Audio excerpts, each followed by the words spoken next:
One जंगल को पार करके राम, लक्ष्मण और सीता तीनों आकर पहुँचे यमुना के किनारे। भ्राता, यमुना नदी बहुत तेज गति से बह रही है। तो फिर हम लोग यमुना नदी कैसे पार करेंगे? मैं नाव बना के ले आता हूँ। रुको भाई लक्ष्मण, इस यमुना नदी का जो स्रोत है उससे हम साधारण नौका से पार नहीं हो सकते। फिर भी भैया, कोशिश तो करनी ही पड़ेगी, नहीं तो हम लोग कब तक ऐसे प्रतीक्षा करेंगे। यहाँ पर कुछ अच्छे फल भी नहीं है। आप लोगों ने तो अभी तक भोजन भी नहीं किया है। केवल हम लोग ही नहीं भैया लक्ष्मण, आपने भी तो कुछ नहीं खाया। मैं अभी नाव बना के ले आता हूँ। रुको, मुझे देखने दो। आप कहाँ जा रहे हैं? भैया, आप क्या कर रहे हैं? किसी भी प्रश्न का उत्तर ना देकर राम जमुना नदी में उतर गए। अरे भैया, बात बहुत ही अजीब है। राम के नदी में उतरते ही केवल यमुना नदी की धारा कम ही नहीं हुई, बल्कि नदी का पानी भी बहुत कम हो गया, जिससे राम, लक्ष्मण और सीता आसानी से यमुना नदी पार कर सके। सीता, आओ। ये तो आश्चर्य की बात है। पानी बढ़ जाने से पहले चलिए ये नदी पार कर लेते हैं। तीनों मिलकर बहुत आसानी से यमुना नदी पार कर गए। अब वो तीनों और घने जंगल में जाएंगे, जहाँ पर ऋषि मुनि तपस्या करते हैं। मंत्री सुमंत रथ के साथ अयोध्या नगरी वापस आ गए। महाराज, बोलो बोलो सुमंत्र, बोलो मेरे राम, सीता, लक्ष्मण कहाँ है? तुम चुप क्यों हो? बोलो बोलो सुमंत्र, बोलो सुमंत्र, तुम चुप क्यों हो? बोलते क्यों नहीं? बोलो, उन्हें कहाँ छोड़ के आए? रथ में सवार होकर जब हम सिंहदेवपुर राज्य पहुँचे, उसके बाद क्या हुआ सुमंत्र, बताओ। वहाँ से कुमार राम ने मुझे लौट जाने का आदेश दिया। उन्होंने कहा यहाँ से आगे वो लोग पैदल ही जाएंगे। ओह सुमंत्र, राम ने कहा और तुमने सुन लिया? क्यों तुम आगे उसके साथ नहीं गए? क्यों? मैंने कहा था महाराज, किंतु राम ने कहा अगर रथ को मैं रख दूं तो महारानी कैकेयी समझेंगी कि वनवास ना जाकर राम कभी इस राज्य में कभी उस राज्य में घूम रहे हैं। राम के बिना मैं अब नहीं जीऊंगा।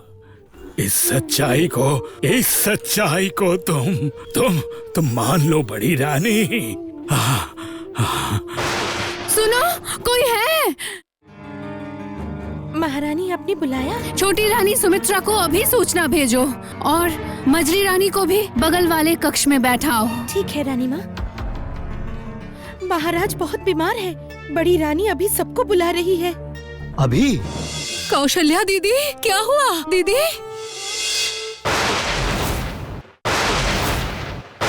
महाराज को ये क्या हुआ है दीदी? बहन,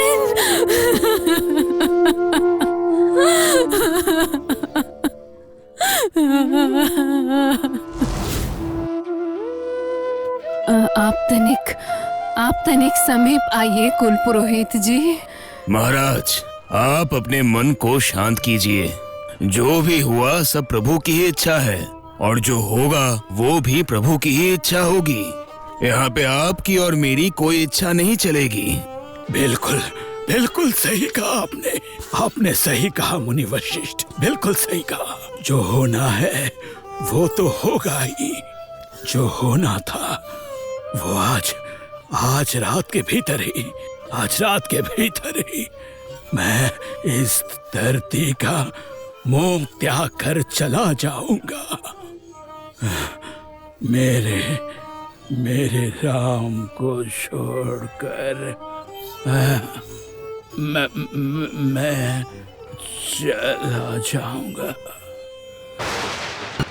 अयोध्या नगरी में धीरे धीरे सूरज डूबने लगा और रात घनी होने लगी। जैसे राजा दशरथ ने कहा था, ठीक उसी तरह राजा दशरथ पृथ्वी के मोह माया को त्याग कर चले गए।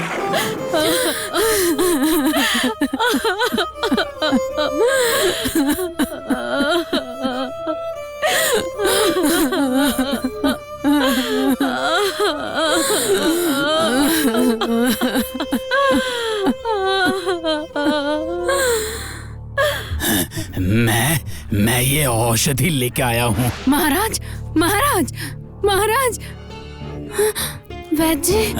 देखने दो मुझे देखने दो, महाराज को देखने दो एक बार। थोड़ी देर पहले भी तो नहीं, सर्वनाश हो गया, सब समाप्त हो गया। हमारे महाराज अब नहीं रहे वो। नहीं।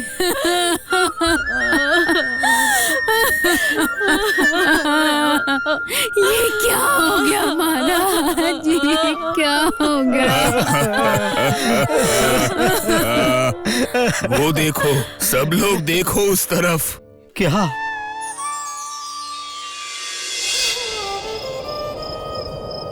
हमारे राजा स्वर्ग गए हैं। अब उनकी आत्मा को शांति मिलेगी। मेरी बात सुनिए।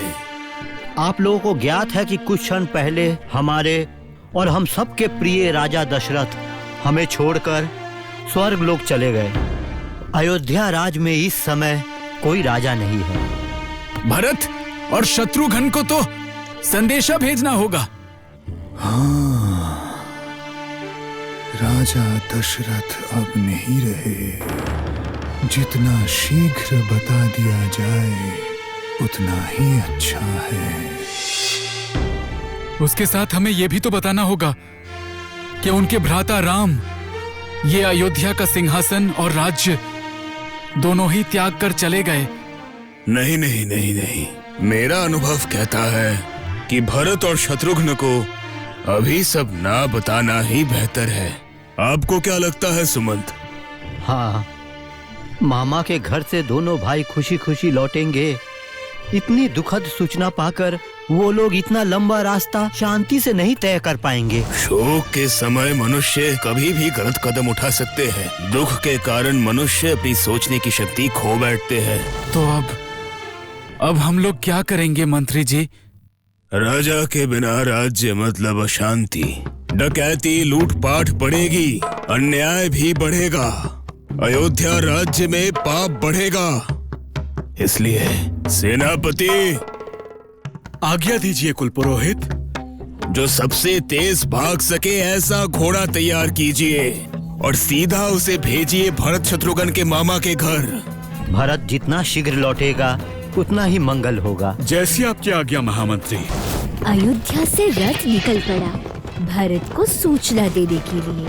सुबह होने से पहले ही पहुंचना होगा वहाँ। जितना शीघ्र हो सके अयोध्या के नए राजा को लेकर लौटना होगा। अयोध्या से कैकेयी की नगरी कुछ मील की दूरी में थी, किंतु रथ रुकता नहीं।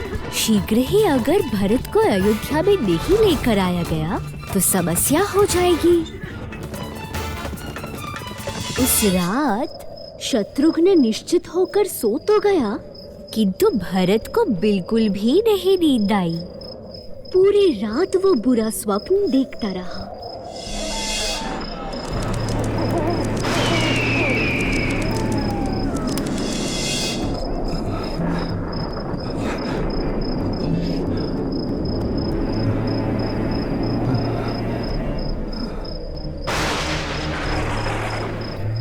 तुम्हारे भैया राम, भाई लक्ष्मण, साथ में माता सीता सब वनवास गए हैं। वनवास चले गए, वनवास। नहीं नहीं नहीं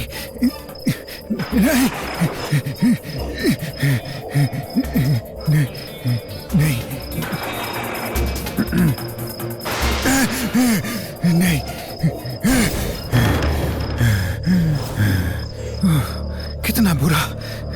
कितना बुरा स्वप्न था। अयोध्या का रथ गिरिराज में आकर पहुंच गया। अब बस राजमहल में जाने की ही देरी है।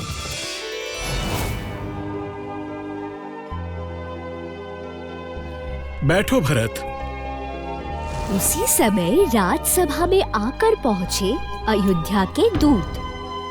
प्रणाम महाराज केकय, मैं अयोध्या से आया हूँ। ये देखिए महाराज की अंगूठी। अयोध्या से? अच्छा, दिखाइए दिखाइए।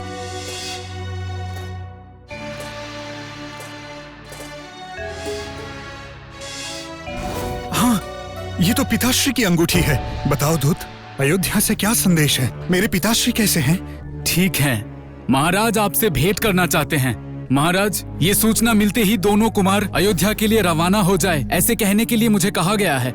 सत्य बताओ दूत, अयोध्या में सब कुशल तो है ना? हाँ कुमार। माता कौशल्या, कैकेयी, सुमित्रा तीनों ही ठीक है कुमार। और भैया राम, माता सीता, भाई लक्ष्मण, वो लोग कैसे हैं? ईश्वर के आशीर्वाद से वो लोग भी ठीक है कुमार। ओह, शांति मिली। सच में मैं बेकार में ही चिंतित था। महाराज, भ्राता शत्रुघ्न को साथ लेकर कुमार भरत को अभी अयोध्या जाना पड़ेगा। अवश्य, मैं अभी तुरंत सारी व्यवस्था कर देता हूँ। जितना शीघ्र हो सके राजा ने पूरी व्यवस्था कर दी।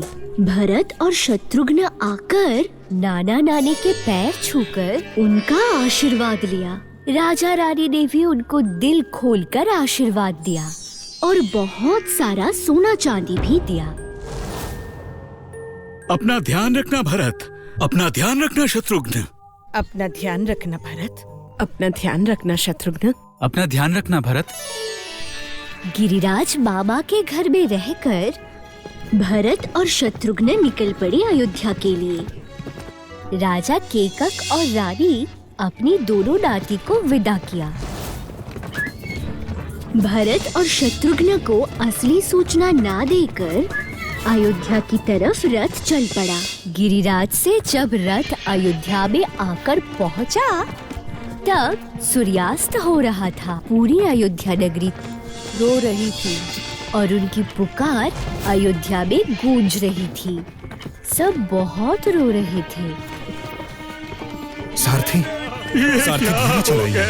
हमारी प्रजा ऐसे रो क्यों रही है? मतलब अयोध्या की प्रजा को इतना दुख में पहले तो कभी नहीं देखा। दूत, तुमने तो कहा था कि अयोध्या में सब कुशल मंगल है, मगर मुझे तो कुछ समझ नहीं आ रहा। कुमार, हम लोग महल बस पहुंच ही गए। सारथी, जल्दी चलो। इतने महीनों के पश्चात मैं घर वापस आया। किसी ने भी मुझे देखकर कुछ नहीं कहा, हंसे भी नहीं, यहाँ तक कि आगे भी नहीं आए। मानो हमें देखकर भी अनदेखा कर दिया। सारथी, मुझे पिताश्री के पास जाना है। आप उस दिशा में चलिए।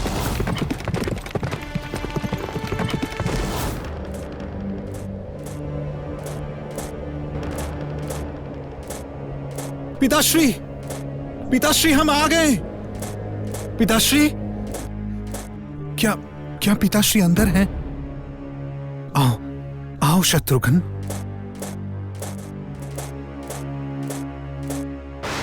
पिताश्री,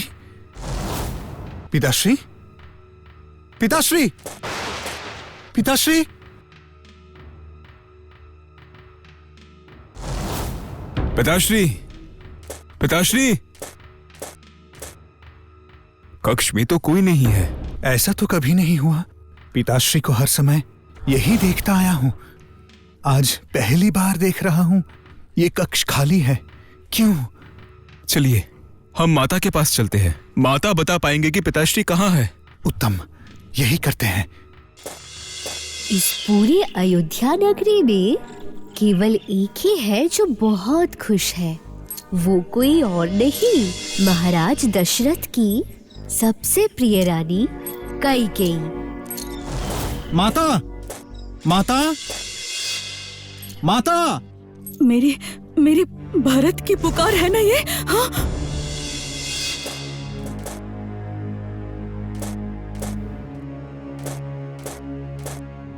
हाँ रानी माँ, भरत शत्रुघ्न लौट आए हैं। भरत क्यों कह रही हो? बोलो महाराज भरत लौट आए हैं। सुनो, तुम लोग अभी इस कक्ष से बाहर जाओ। जब तक मैं ना बुलाऊं मत आना, ध्यान रखना। हाँ रानी माँ। माता, आ गया मेरा भरत। पता नहीं कब से मैं इस दिन के लिए प्रतीक्षा कर रही थी। बताओ, गिरि राज्य के बारे में बताओ। शत्रुघ्न, कैसे हैं मेरे माता पिता? वो अच्छे हैं। उन्होंने हमारे हाथों बहुत कुछ भेजा है। बताओ, और बताओ मेरी सखियाँ, क्या वो लोग आए थे तुम दोनों से भेंट करने के लिए? और मेरे मामा श्री, मेरे चाचा श्री, वो लोग सभी कुशल तो है ना? पिताश्री कहाँ है माता? उनके कक्ष में तो कोई भी नहीं है। पहले ये बताओ, मेरी माता ने क्या कहा? तुम लोगों को उन्होंने लाड़ प्यार तो किया ना? अरे बोलो ना। तुम लोगों को बचपन में देखा था, बड़े होने के बाद तो देखा ही नहीं उन्होंने। भरत, शत्रुघ्न, क्या हुआ गिरि राज्य में? अपनी माता को शीघ्र बताओ। सभी कुशल मंगल हैं, खुश है, आनंद में हैं। नाना नानी भी ठीक हैं। परंतु उसके पहले बोलिए माता, पिताश्री कहाँ हैं? अयोध्या के सारे प्रजाजन रो रहे हैं। क्यों माता, क्यों? दूत ने कहा कि अयोध्या में सब ठीक है, मगर हमें देखकर कोई प्रसन्न क्यों नहीं हुआ? ऐसा तो पहले कभी नहीं हुआ। एक भी व्यक्ति हमारे समीप नहीं आया। क्यों? मुझे ये सब अच्छा नहीं लग रहा है माता। सत्य बताइए माता, क्या हुआ है इस अयोध्या में? हमारे पिताश्री कहाँ हैं? बोलिए कहाँ है पिताश्री? बता रही हूँ। आनंद का समाचार इतना शीघ्र कैसे दूं? आनंद का समाचार? हाँ, तुम्हारे पिता मेरे स्वामी राजा दशरथ वो सत्यवादी हैं। जो वचन देते हैं वो निभाते भी हैं। अपना वचन निभाने के लिए राजा दशरथ इस लोक को छोड़कर स्वर्गलोक सिधार चुके हैं। नहीं।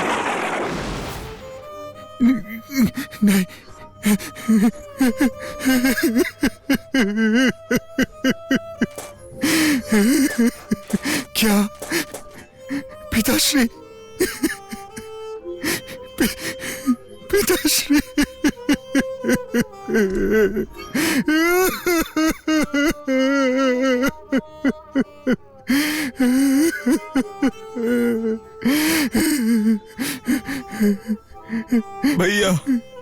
भैया, ये मैंने क्या सुना? इतनी भयंकर समाचार सुनने से पहले मैं मर क्यों नहीं गया?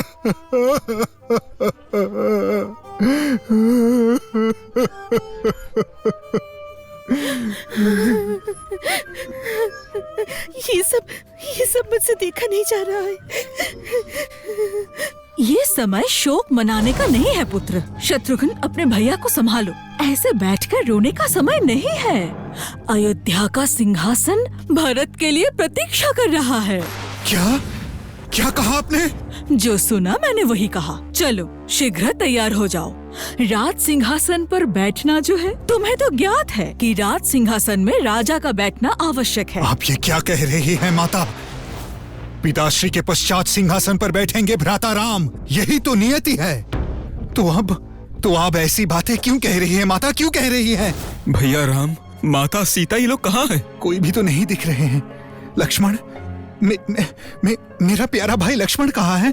जिस दिन राम का राज्याभिषेक था, उसी दिन राम को वनवासी बनाकर वनवास भेज दिया 14 वर्षों के लिए, और सिंहासन सुरक्षित रखा तुम्हारे लिए।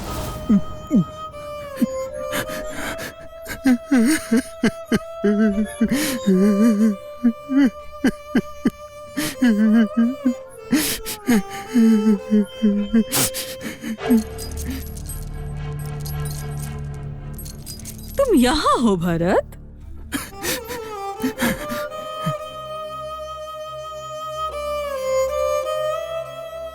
क्या चाहिए?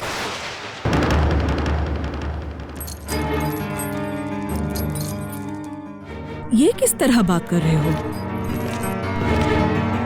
एक माता भला अपने पुत्र से क्या मांगेगी? माता केवल अपने पुत्र की खुशी चाहती है और कुछ नहीं। चुप कीजिए! चुप करो राक्षसी! भरत, ऐसे धृष्टता, अपनी माता से ऐसे बात करोगे? कोई भी भूल नहीं की है मैंने। आपकी संतान होने के कारण आज लज्जा के मारे मेरा शीश झुक गया है। भरत, मेरा नाम मैं आपके मुख से सुनना नहीं चाहता। चली जाइए राक्षसी। इतने दिनों तक मैं गिरि राज्य में था। नाना नानी कितने अच्छे हैं, प्रजा का अच्छा चाहते हैं, दान करते हैं। हमारा कितना ध्यान रखते थे वो लोग, और उनकी पुत्री होकर तुम। चुप करो भरत, बस करो। मैंने जो कुछ भी किया है सब कुछ केवल तुम्हारे भले के लिए। इतना भला क्यों किया माता? इतना भला किया कि मेरे पिताश्री परलोक सुधार गए, और मेरे भाई राम, लक्ष्मण, माता समान भाभी सीता, सबको वनवास के लिए जाना पड़ा, और मैं अकेला रह गया इस राजमहल में। मैं निश्चित हूँ कि तुम राम से भी अच्छे राजा बनोगे। चुप, एकदम चुप। भैया राम के साथ तुम मेरी तुलना कर रही हो। तुम माता नहीं हो, तुम कदापि मेरी माता नहीं हो सकती। तुम कुमाता हो। तुम जैसी कुमाता का मुख भी मैं देखना नहीं चाहता। भरत, सुनो मेरी बात। तुम सुनो मेरी बात। मेरे समक्ष तुम कभी मत आना। मैं तुम्हारा पुत्र हूँ, ये बात तुम कभी किसी को नहीं बताना। मन तो ऐसा कर रहा है कि अपने हाथों से मैं तुम्हें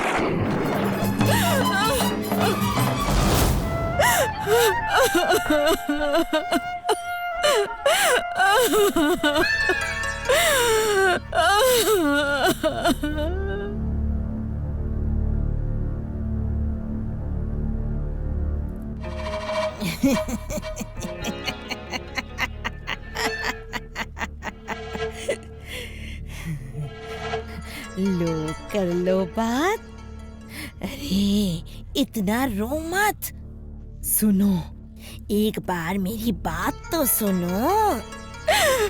मेरा सब कुछ समाप्त हो गया, सब कुछ समाप्त। अरे भरत अभी बच्चा है, अचानक आके ये सब सुना है, इसीलिए स्वयं को संभाल नहीं पा रहा है। थोड़ा समय तो दो। देखना सब ठीक हो जाएगा। तुम्हारी बात मानकर मैंने सब कुछ किया, परिणाम क्या हुआ? मेरे पुत्र भरत ने कहा है कि मेरा मुंह नहीं देखेगा। वो स्वयं को मृत्यु देना चाहता है। सुनो सुनो, राम 14 वर्षों से पहले वापस नहीं आएगा, लक्ष्मण भी तो नहीं है, और फिर सिंहासन में किसी न किसी को तो विराजमान होना ही पड़ेगा। ये सारी बातें तुमने ही मेरे मस्तिष्क में डाली थी। क्या कहा? किसने आपको कहा था? तभी तो मैं सोचूं कि आपके मन में ऐसे विचार आए कैसे? अरे तुम भरत के सबसे प्यारे भाई हो शत्रुघ्न। भरत अगर राजा बनेगा तो सबसे ज्यादा तुम्हें ही तो खुश होना चाहिए पुत्र। हाँ? मैं खुश होऊंगा? तुमने पिताश्री की हत्या की है, मेरे भ्राता को वन में भेजा है, और इस बात से मैं खुश हो जाऊं?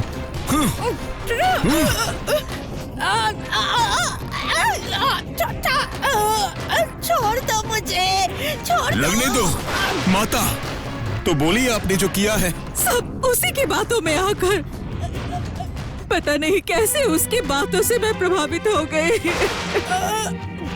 मैंने अपने स्वामी, पुत्र सबको खो दिया।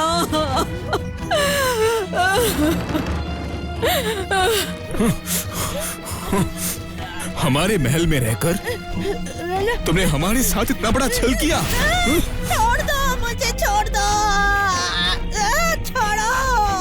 छोड़ो बेटा, मुझे दर्द हो रहा है। होने दो, चलो चलो अभी चलो, चलो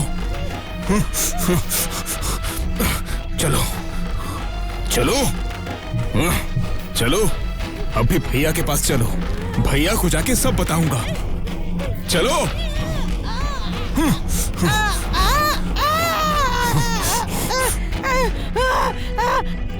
छोड़ दो मुझे, दर्द हो रहा है।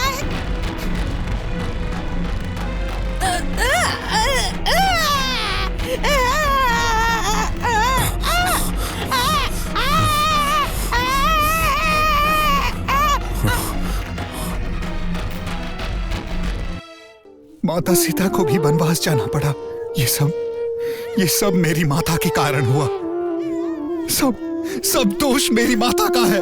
नहीं भैया, सब माता कैकेयी का दोष नहीं है। इस कपटी मंथरा ने माता कैकेयी को ये सब सिखाया है। क्या? हाँ भैया, इस कपटी मंथरा के कहने पर ही भैया को वन में 14 वर्षों के लिए भेजा है माता कैकेयी ने। समझ गया। और उसी दुख में मेरे पिता ने प्राणों का त्याग कर दिया। क्यों? बताओ, सही कहा ना?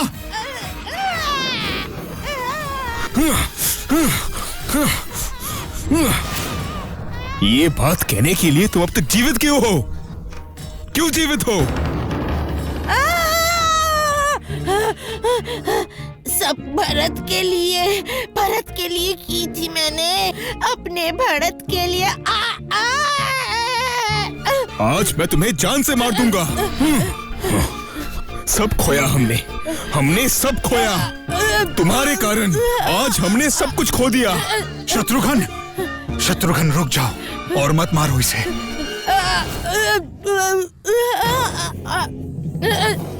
नहीं भैया, आज रुक गया तो घोर पाप होगा भ्राता। इस कपटी की मृत्यु मेरे हाथों ही लिखी है।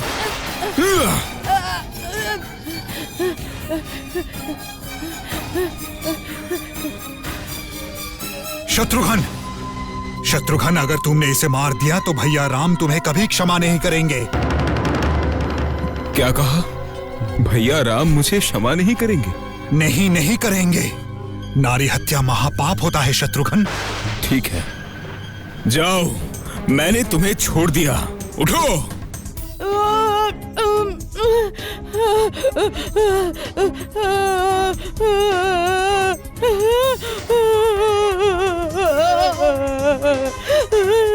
दासी मंथरा, यहाँ से चली जाओ। कभी भी अपना ये मुख हमें मत दिखाना। चली जाओ। नहीं तो शत्रुघ्न, जाओ, यहाँ से निकल जाओ। निकल जाओ।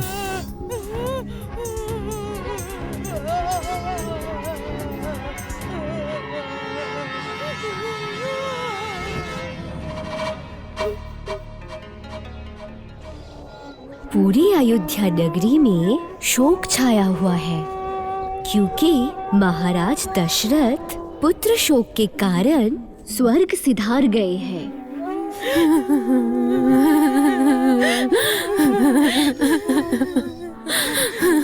रानी माँ, कुछ खाने को लेकर आओ। आप कब तक ऐसे बिना खाए रहेंगे? आपकी पुकार सुनकर हमें कष्ट हो रहा है रानी माँ। ऐसे तो आपकी तबीयत बिगड़ सकती है। कितनी बार कहो तुम लोगों से, मुझे मेरे हाल पे छोड़ दो। मेरे स्वामी का अंतिम संस्कार नहीं हुआ है। राम, सीता, लक्ष्मण वन में क्या खा रहे हैं, कैसे हैं, कुछ नहीं पता। और तुम लोग मुझे खाने के लिए कैसे कह सकती हो? जाओ, चली जाओ यहाँ से। भरत और शत्रुघ्न को लेकर मुनि वशिष्ठ देव पहुँचे दशरथ के कक्ष में। प्रहरी को कहने लगे सबको जाकर वो सूचना दे दे। मुनि वशिष्ठ देव की बात मानकर प्रहरी राजसभा में आकर पहुंचा। सिंहासन खाली है, कुछ लोग वहां पर बैठे थे। प्रहरी आकर कहने लगे, मुनि वशिष्ठ ने सभी को राजा दशरथ के कक्ष में बुलाया है। भरत महाराज दशरथ का अंतिम संस्कार करेंगे। ये सुनकर सभी दशरथ के कक्ष में जाने लगे और वो लोग जाकर पहुँचे जहाँ महाराज दशरथ को रखा गया था। पिताश्री,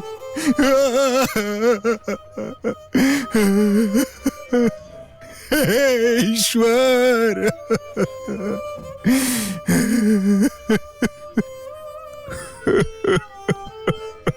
पिताश्री, पिता, आपको इस तरह देखूंगा कभी स्वप्न में भी नहीं सोचा था। पिताश्री। भंडार में जितनी संपत्ति थी वो सारी संपत्ति भरत ने प्रजा को दान कर दी। क्या पता इससे कैकेयी का पाप कम हो जाए। भरत के मन में बहुत कुछ चल रहा था। मन ही मन वो बहुत दुखी भी था।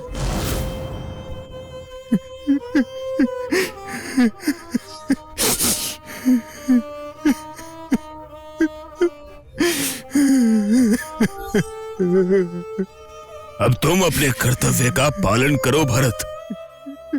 अपने पिता को मुखाग्नि दो।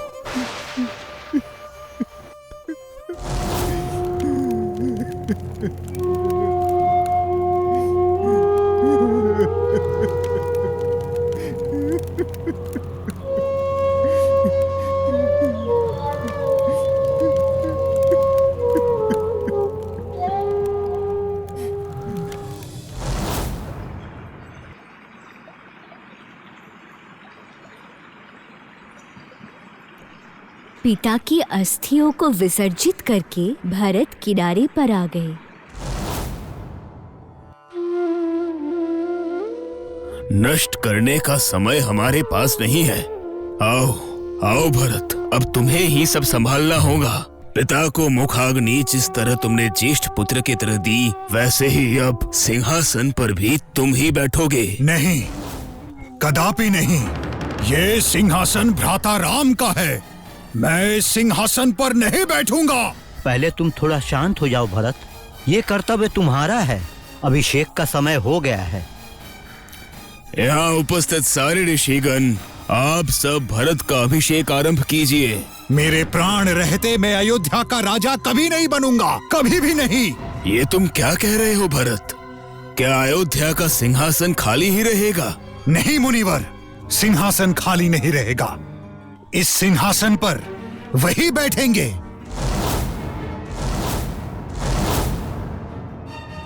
मैं अभिषेक की सारी सामग्री लेकर भैया को लाने के लिए वन में जाऊंगा।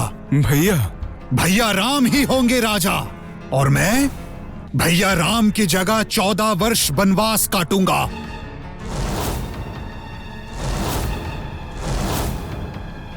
ये तुम क्या कह रहे हो भरत? ठीक ही बोल रहा हूं मुनिवर। मंत्री जी, आप व्यवस्था कीजिए। मैं भैया को लेने वन में जाऊंगा। भैया, मैं भी आऊंगा। सब कुछ संभालना होगा। मुझे तो जाना ही होगा। विलंब मत कीजिए मुनिवर। जितना शीघ्र हो सके हमें भैया के पास पहुंचना ही होगा। चलिए। भरत के साथ पूरी अयोध्या नगरी चल पड़ी अपने राम को लाने के लिए। समस्त प्रजा भी उनके साथ जा रहे थे। उनका केवल लक्ष्य था राम को लाना।